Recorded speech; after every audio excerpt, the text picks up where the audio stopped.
Namo Narayana, welcome back. We are on chapter 29, talks between Narada and King Pracinabarhi of Canto 4, the Srimad Bhagavatam, as we wind up in the last 2.5 chapters.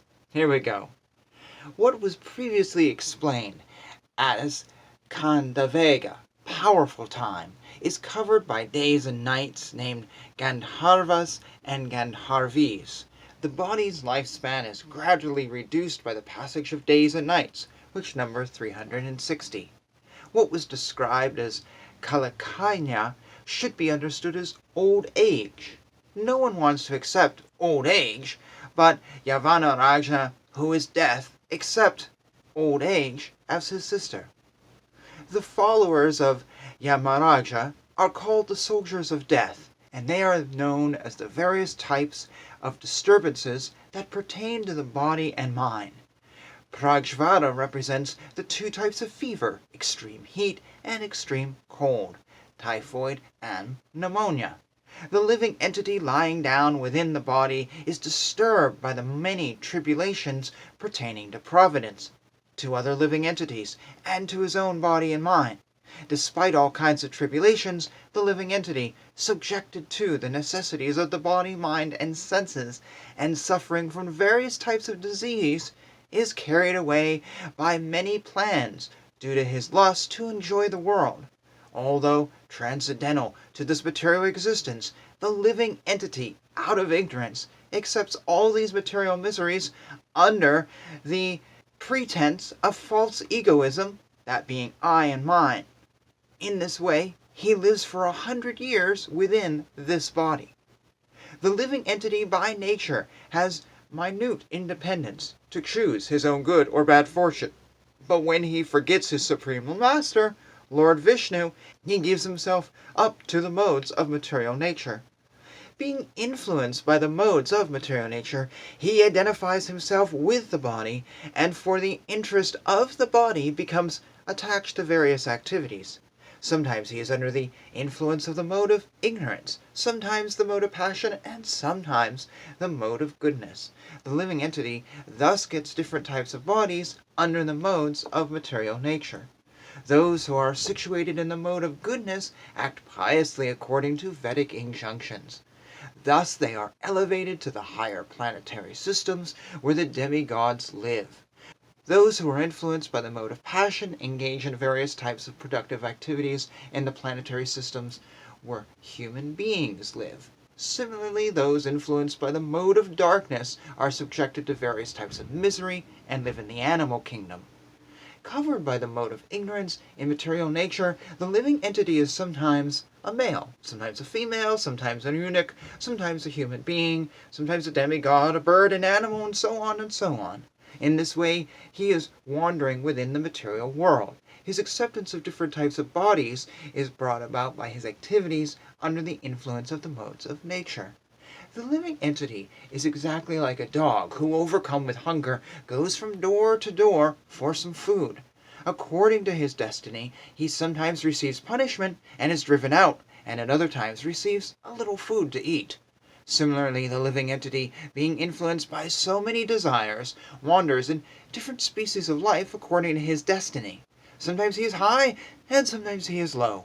Sometimes he goes to the heavenly planets, sometimes to hell, and sometimes to the middle planets, and so on. The living entities are trying to counteract different miserable conditions pertaining to providence, other living entities, or the body and mind. Still, they must remain conditioned by the laws of nature, despite all attempts to counter these laws. A man may carry a burden on his head, and when he feels it to be too heavy, he sometimes gives relief to his head by putting the burden on his shoulder. In this way, he tries to relieve himself of the burden. However, whatever process he devised to counteract the burden does nothing more than just put the same burden from one place to the other.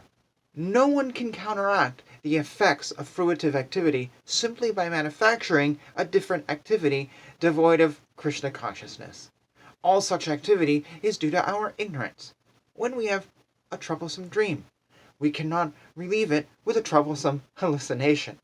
One cannot counteract a dream only by waking. Similarly, Our material existence is due to our ignorance and illusion. Unless we awaken to Krishna consciousness, we cannot be relieved of such dreams. For the ultimate solution to all problems, we must awaken to Krishna consciousness. Sometimes we suffer because we see a tiger in a dream or a snake in a vision, but actually there is neither a tiger nor a snake. Thus we create some situation in a subtle form and suffer the consequences. These sufferings cannot be mitigated unless we are awakened from our dream. The real interest of the living entity is to get out of the nescience that causes him to endure repeated birth and death. The only remedy is to surrender unto the Supreme Personality of Godhead through his representation. Unless one renders devotional service unto the Lord, one cannot possibly become detached from this material world, nor can he possibly manifest real knowledge. One who is faithful, and one who is always hearing the glories of the Lord, who is always engaged in the culture of Krishna consciousness and in hearing of the Lord's activities, very soon becomes eligible to see the Lord face to face. In the place where the pure devotees live, following the rules and regulations, and thus purely conscious and engaged with great eagerness in hearing and chanting the glories of the Lord, in that place, if one gets a chance to hear their constant flow of nectar, which is exactly like the waves of a river, one will forget the necessities of life, namely hunger and thirst, and become immune to all kinds of fear, lamentation, and illusion. Because the conditioned soul is always disturbed by the bodily necessities such as hunger and thirst, he has very little time to cultivate attachment to hearing the nectarian words of the Lord. The most powerful Lord Brahma, the father of all progenitors, Lord Shiva, Manu, Daksha, and the other rulers of humankind, the four saintly first-class brahmacharis headed by Sanaka and Sanatana, the great sages Maritsi, Atri, Angira, Pulatya, Punya, Kratu, Bhargu, and Vashistha, and my humble self, Narada, are all stalwart brahmanas who can speak authoritatively on Vedic literature.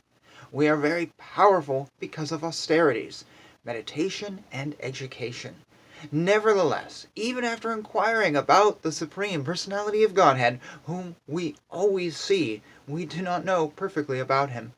Despite the cultivation of Vedic knowledge, which is unlimited, and the worship of different demigods, by the symptoms of Vedic mantras, demigod worship does not help one to understand the supreme, powerful personality of Godhead. When a person is fully engaged in devotional service, he is favored by the Lord, who bestows his causeless mercy. At such time, the awakened devotee gives up all material activities and ritualistic performances mentioned in the Vedas. My dear King Parisman, you should never, out of ignorance, take to the Vedic rituals or to fruitive activity which may be pleasing to hear about or which may appear to be the goal of self-interest. You should never take these to be the ultimate goal of life. Those who are a little less intelligent accept the Vedic ritualistic ceremonies as all in all. They do not know that the purpose of the Vedas is to understand one's own home, where the Lord lives. Not being interested in their real home, they are illusioned and search after other homes. My dear King, the entire world is covered with sharp points of kusha grass, and on the strength of this, you have become proud because you have killed various types of animals in sacrifices. Because of your foolishness, you do not know that devotional service is the only way one can please the Lord. You cannot understand the fact. Your only activities should be those that can please Lord Vishnu. Our education system should be such that we can become elevated to Krishna consciousness. Sri Hari, the Lord, is the supersoul and guide of all living entities who have accepted material bodies within this world. He is the supreme controller of all material activities in material nature. He is also our best friend, and everyone should take shelter at his lotus feet. In doing so, one's life will be auspicious.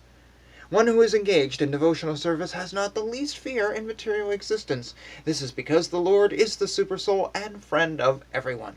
One who knows this secret is actually educated, and one thus educated can become the spiritual master of the world. One who is actually a bona fide spiritual master, representative of Krishna, is not different from Krishna. We are going to pause here. Verse 52, there's still a good video more of this chapter. I have very little to say here, other than he basically just summarizes so much we've heard before. And if you don't get it now, you're not going to get it. That's the truth. I do like, though, where he says that taking up the Vedic rituals, etc., shouldn't be the ultimate goal in life, because they may be done out of self-interest, and thus it's just this religious path becomes just one more illusion. It's not actually the revelation you think it's going to be, because you've created out of the revelation another illusion, and it's just this endless thing. That's so good. I swear I know people who do that. They're seekers, and they're probably very earnest in their seeking on some level, but they've created such illusions that to get through the illusions, to get to the truth, it's like, it's just this endless cycle. You know what I mean? I think I've mentioned this in other videos, and folks who are trapped in that self-interest mode, not the mode of, as the book says, Krishna consciousness. And it's just this endless merry-go-round. I'm going to hold off on any more comments on this bit, because I think the chapter was very self-explanatory, or this middle section was very self-explanatory. The beginning of it took me by surprise as they were describing, and I read just a little bit more of it here, all a previous chapter, all the symbolism, and I was thinking, though, as I read that little bit, when I started this video, that I think it was a little symbolism too heavy. I don't think anyone could have gotten all the things that earlier chapter was trying to say, but it didn't keep going on that, and it went into other directions, so no reason to comment on that much either. So we're just going to call it here, and thank you for watching. Hare Krishna, Krishna Krishna, Hare Hare, Hare Rama, Rama Rama, Hare Hare.